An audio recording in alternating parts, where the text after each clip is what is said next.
Well, folks, it's getting very close to that time we say goodbye to the 68 Monaco project because we've only got one thing left to do, and that's fix the leak on that 727 transmission. Let's get to it.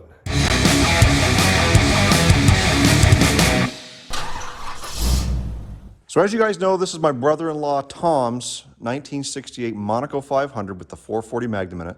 We've rebuilt the motor, we've got the engine and transmission package installed back in the vehicle, new brake lines, new wheels and tires, new fuel system. We've got the power steering finally hooked up. The last thing we want to do is look after that transmission leak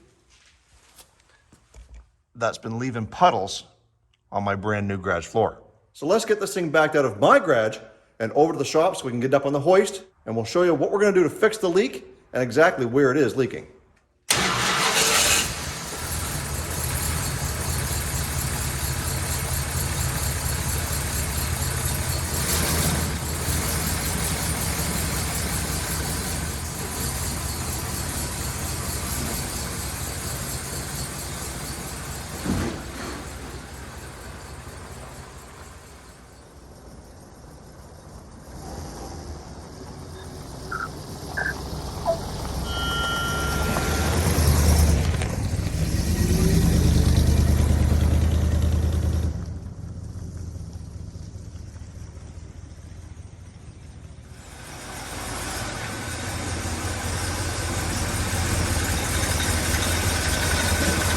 All right, so get the car over here at the shop now.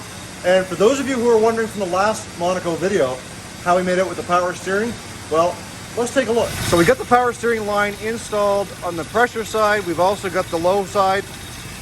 And yes, it is shaking quite a bit. But that is the nature of that style bracket. We're gonna fix that because there is a solid mount bracket that you can adjust like an alternator that we're gonna be putting on here in the very near future. So this is going to work for now. The power steering works great, but it's not the most perfect scenario. Some of you guys have commented down in the comments of the previous video about that very thing, wondering how did we make out? Any leaks? No. No leaks. Everything's the way it should be. We finally got the right size belt, and it works great. I just don't like how it shakes all the pieces over here. That can't be good. Anyways, let's get the car up in the air and we'll show you where this thing's leaking transmission fluid and what we're going to do to fix it.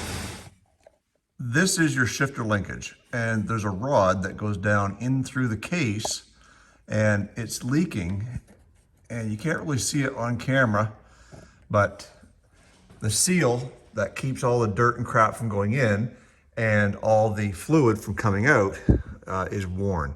So what we've got to do is we've got to get all of this crud all cleaned up before we take anything apart, and then we've got to drop the pan, drop the filter and the valve body so that we can access that area right here, and replacing the seal, which we've got. So first thing I'm gonna do, get all this cleaned up. So I'm gonna grab some brake cleaner and a brush, get to work.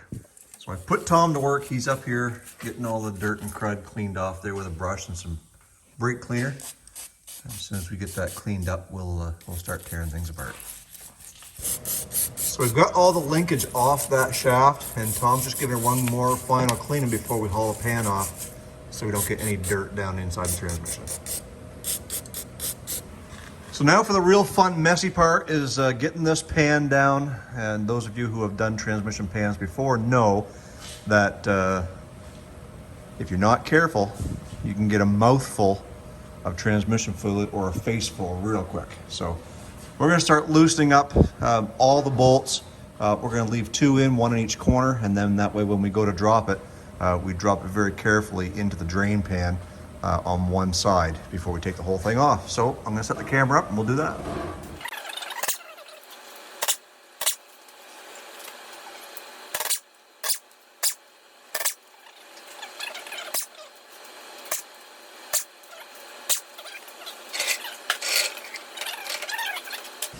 As soon as you use that gun and that thing, for whatever reason, wants to let go on its own, that's when you get the mouthful.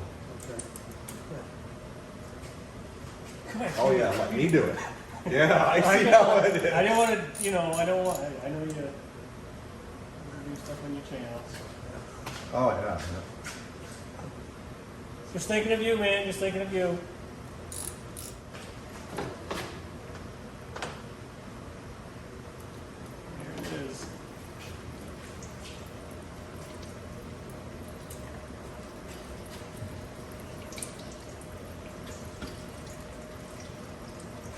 It's a little bit cloudy, I guess.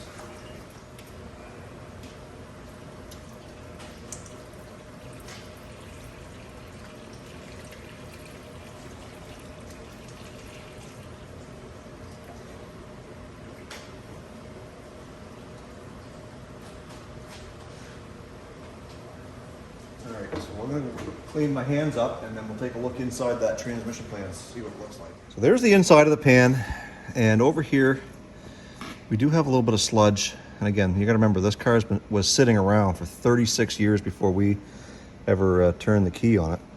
A little bit of dirt and looks like maybe some, maybe a little bit of metal in there. But for now, I think all we're going to do is we're going to clean this up. We'll put a new filter in it. Car sat around for a long time. It does have the gears. It does go forward and back. And with a new filter and fresh fluid in it, I'm guessing it'll probably be fine. But if Tom can put off any major overhaul on that transmission, well, see if we can save him a few bucks. Well, I would say that filter's filtered out some crap in the past. We get some more of that little metal filings on the outside here, which is probably picking up from the pan. But anyways, like I said before, we're going to put a new filter in it, top it up with some new fluid, and just drive her for the time being. Okay, so this is the hole that the shifter mechanism goes up through. We got the old seal out, and let me show you on the valve body where it goes. Well, this is the valve body, and this is where it comes up out of the case. And you can see, because the top of it's still quite wet, that transmission fluid has been getting up by there. So we're going to take a little bit of emery cloth. We'll sand that down so it's nice and smooth, and then we can reverse the process and get this back up into the transmission, and making sure that all of our levers and springs and everything are back where they're supposed to go. Okay, so we've got the new filter on the valve body, so now it's time to get the valve body back up in the car. Let's do it.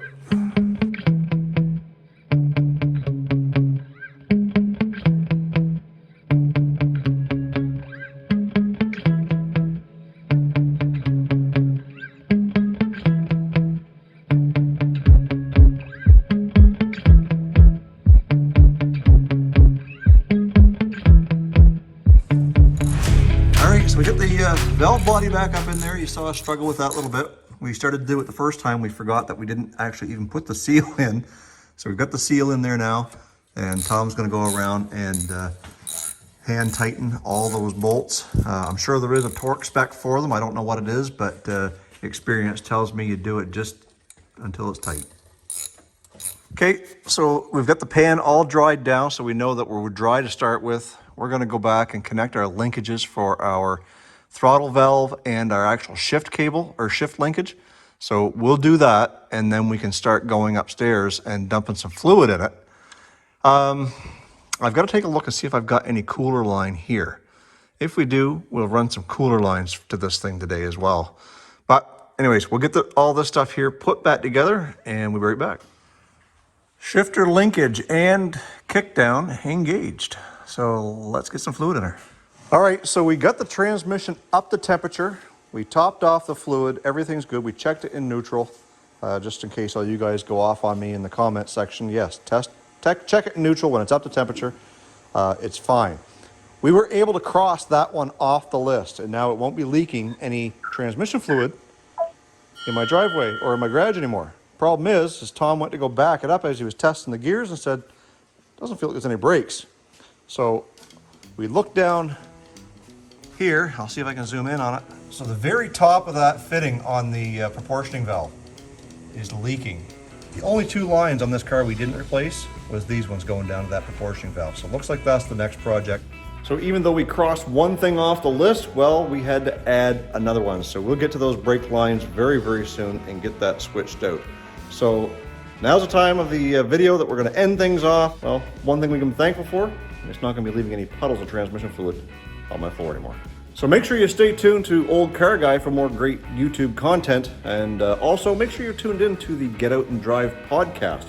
We're dropping regular episodes now, and you can head on over to wherever you listen to your podcasts, and make sure you're following Get Out and Drive. Also, the Carr Guy and Six Fan Show is a YouTube collaboration between myself and Grant Tommy. We have a live stream on Thursday evenings at 7 o'clock Central. Make sure you tune in to find out who our guest is going to be for that week, and follow us over on Instagram. Guys, stay focused on the windshield, not the rearview mirror. I love you. God bless. Let's do it again real soon.